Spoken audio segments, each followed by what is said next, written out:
Expectations for Chapter 3. I'm making sure this does not go without saying, but the expectation continues to be for you to read the chapter relating to the module.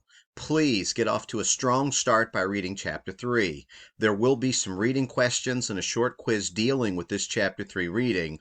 All of your reading quizzes will be due after the first exam, so please make sure you complete this on time. Please remember to continue reading the articles and links in addition to the text. Make sure you can explain the controversy presented, the arguments of both sides, and ultimately how the controversy was resolved. Really focus on how it was resolved as we discuss in class. The articles will be especially important in this module because you will have your midterm exam in this section of the course.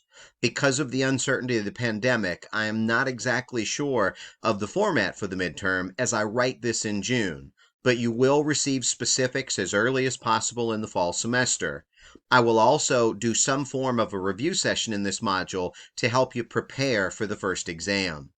The assignments will be lighter in this module because of the first exam. This first exam will be your highest weighted assignment to this point, so please prepare and be ready to write. Good luck, and please reach out if you have any questions.